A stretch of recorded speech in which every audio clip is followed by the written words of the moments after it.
In the heart of a dense, whispering forest, shrouded in the thick fog of a moonless night, lay a forgotten village. This village, cradled by the gnarled roots of ancient trees, held a secret as old as the land itself. It was said that when darkness swallowed the light and the winds carried the chill of death, the wolves would come. The story begins on a night much like any other, with the villagers tucked safely in their beds, fires dimming to embers in their hearths. Unbeknownst to them, this night was different. The air was thick with anticipation, and the forest seemed to hold its breath. From the shadowy depths, yellow eyes watched, waiting. Our protagonist, a young and curious soul named Eli, was drawn to the mysteries of the night. Against the warnings of elders, Eli ventured out under the guise of night, seeking adventure.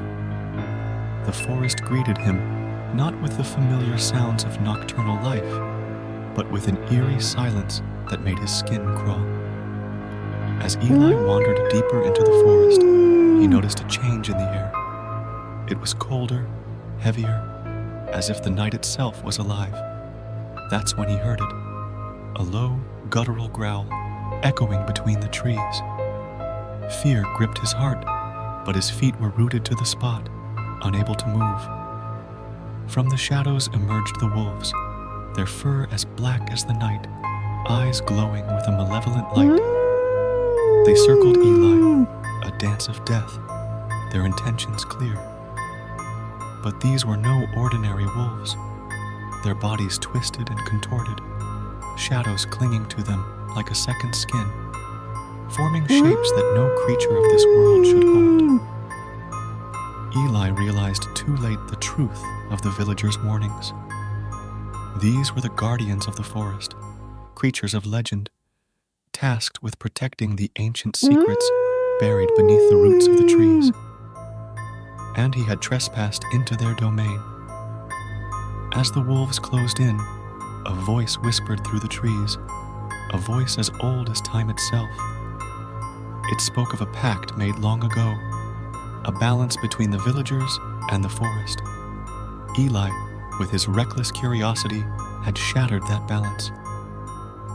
In a desperate bid for survival, Eli remembered an old talisman given to him by his grandmother, a charm said to ward off evil. Clutching it in his hand, he felt a surge of warmth, a glimmer of hope. The wolves hesitated, their forms flickering in the dim light, as if battling an invisible force. Seizing the moment, Eli ran. He ran with the fear of death at his heels, the wolves' howls a constant reminder of the price of his curiosity. He did not stop until he burst through the village gates, collapsing at the feet of the stunned villagers. The next day, the village was abuzz with whispers of Eli's encounter. Some spoke of his bravery, others of his foolishness, but all agreed that the forest held dangers best left unexplored. Eli, forever changed by that night, would often stare into the depths of the forest, wondering what secrets lay hidden beneath its shadowy canopy. And on nights when the wind carried the chill of death, he would hear the wolves' howls, a reminder of the night he danced with shadows. And so, the village lived on, a speck of light surrounded by the darkness of the forest, forever watched by eyes unseen. The balance had been restored, but at what cost? For in the heart of the forest, the wolves wait, guardians of secrets too terrible for the world of man.